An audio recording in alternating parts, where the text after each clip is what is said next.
So in the beginning of this story, there's a few lines that we can always forget about when we read this, because you go into the parable and you forget about the rest. So the context of this story is the grumbling Pharisees, because Jesus is allowing the sinners to also eat at the table with him. And they say, well, they shouldn't be allowed to eat here. And then the story, we have an older sibling who is kind of like the Pharisees at the beginning, where he doesn't want the brother to get to come back, or the brother to eat the meal with them, because he's gone away and he's a sinner in the older brother's eyes. And the younger brother's kind of like that sinner that's just so excited to be welcomed back to eat at the table. He just rejoices and is surprised by his father's compassion, because he came back home totally willing to be a hired servant for his father, not expecting what he got. So they both include these meals that are centered around a meal. Just like we, in our worship every Sunday, always gather for a meal when we have our Eucharist. So this is one of those Gospels that is for everyone who has ever hit rock bottom, like the young brother in this story today, who is so hungry he'd eat the scraps that pigs have. So this is for all those who have ever hit rock bottom, but it's also for those who are like the older brother, who don't celebrate and participate in what they already have. As the father said to the older brother, you've already had this the whole time. I've had a bit of prodigal time in my own life, just because my family all lives on the East Coast, but I live on the West Coast. So my mom decided that her song for me is a song called Cats in the Cradle by Harry Chapin. And the whole song is like the story of like son and father who grow busy, and the refrain is, when you're coming home, son, I don't know when, but we'll get together then. We're going to have a good time then. And I love that song. It's about the joy they'll share no matter when they come back together. Just like this father's joy, the son, it doesn't matter he's been gone, doesn't matter what's happened, they're back together. Let's be joyful and celebrate. I also remember when I was 11 or 12 years old, I was riding bikes then too. And I decided, my younger sister and I, we had just fixed up our bikes. They had flat tires, and we were so excited to get riding again. But it was getting close to dark, so my dad said, okay, you can ride for a little bit, but you need to come back by the time it gets dark. So we decided we were going to cut down the mountain, because we lived on the top of the mountain. So we're like, let's ride down the mountain to your friend's house, see if they're around, say hi, and then come back. So we rode down the mountain, got to their friend's house, and the friend wasn't there. So we decided we'd continue on. And the road down was called Cherry Lane. So we cut down on Cherry Lane.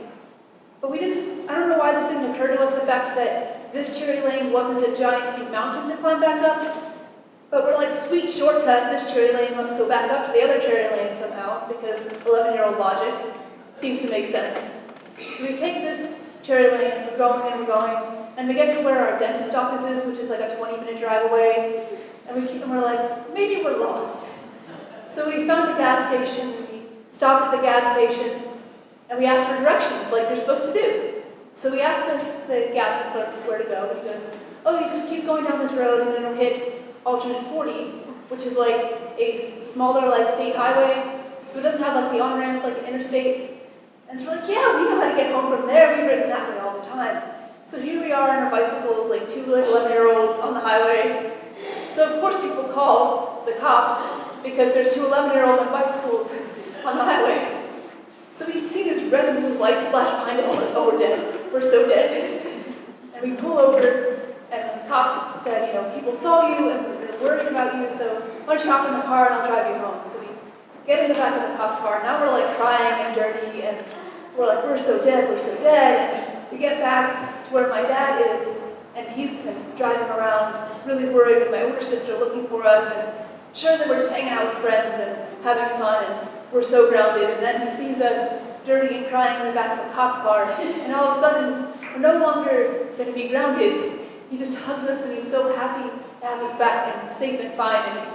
And we tell this story to him about how we just had ridden, and he's like, you should have known that Cherry Lane doesn't go back that way. That Cherry Lane goes like it continues on. And there's kind of two separate parts of it.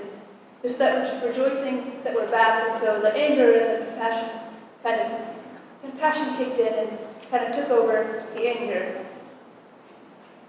But the funny thing is that now, when our family gets together and tells this story, there's about 6 different versions. And so I think about how, both in that story of the bike ride and how in these stories of the older sibling and the younger sibling and the father, and how they're each telling their story differently. But it's all the same story. So the younger brother tells the story of, okay, so I went off and I totally hit rock bottom. Like, I spent all the money my dad gave me. I don't deserve anything, but I'll come back because it's got to be better than this. Anything's got to be better than not even to be starving and out of anything. So he returns, totally willing to say, his story of himself is that he's worthless and undeserving, but that's not how the father sees him. And then you've got the older brother who tells this story of how he's been slaving for his father and working so hard, and he's never disobeyed his father. So therefore he thinks that his younger brother doesn't deserve things because he's done so well. But then we hear the father's story. And from the father's story we learn that if the younger brother thought that being a hired hand for his dad was good, then the older brother's story must somehow be flawed. Because the stories of his father from the full picture are nothing that would make him seem as if he is going to be a slave driver like the older brother thinks. Or that he would not give the older brother anything he asked for. Because the older brother had these things the whole time, as it says in the story. They were divided between the two brothers at the beginning. And then, so the father's story is that of a son who has gone away and is now back and is rejoicing in it. And so we get his story too. And then again, the younger brother, when he returns, he doesn't expect to do anything more than be the hired hand. And the father immediately gives him the signs of sonship, which is sandals and a robe. He asks for the best one and a feast. And so I guess what this story shows us, and there's a book by Rob Bell called Love Wins, and he talks about this story and about how it's how we tell our stories in it. And so the younger brother tells the story as, I'm not worthy. That's to take the place in his head. I'm not worthy, I'm not worthy, I'm not worthy.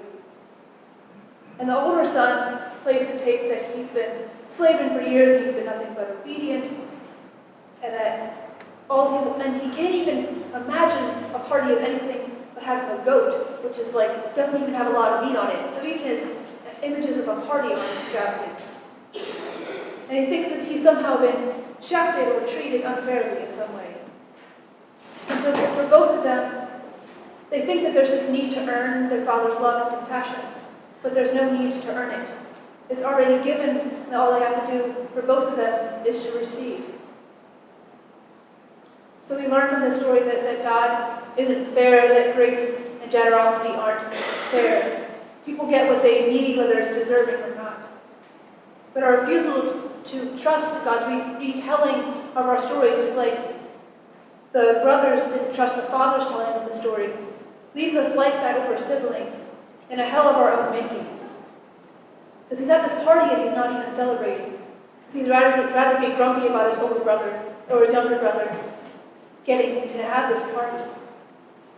Rob Bell says, we all have our versions of events. Who we are, who we aren't, what we've done, what that means for our future, our worth, our value, our significance. The things we cling to about ourselves despite the pain and agony they're causing us.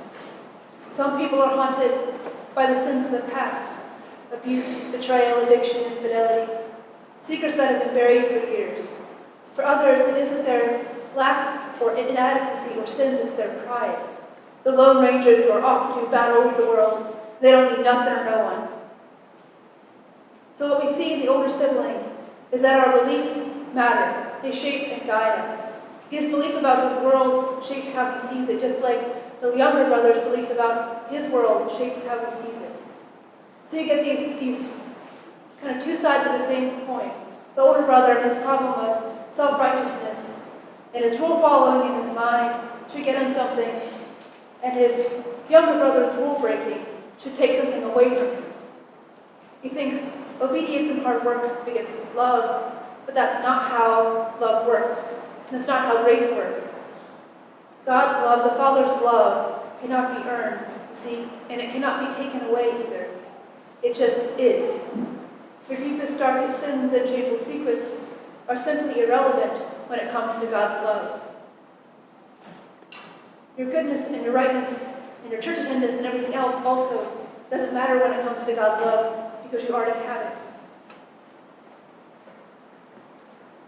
So we get these different stories and their way of understanding it and how it shapes their lives. And I'm reminded of a movie I just saw called Tomorrowland, in which there is a girl who gets this little pin that kind of, when she touches it, brings her to this alternate universe. This alternate universe is called Tomorrowland. And Tomorrowland is a group of people that in like the 60s and like 64 World Fairs where it starts, and they had created this thing called Tomorrowland, which is all the creative people and the artists and all those sort of people like that, trying to make a world where there's less war and less environmental degradation and stuff like that. So they think if they put everybody together like that, they'll have hope and goodness and things like that. And then you've got people still down on Earth.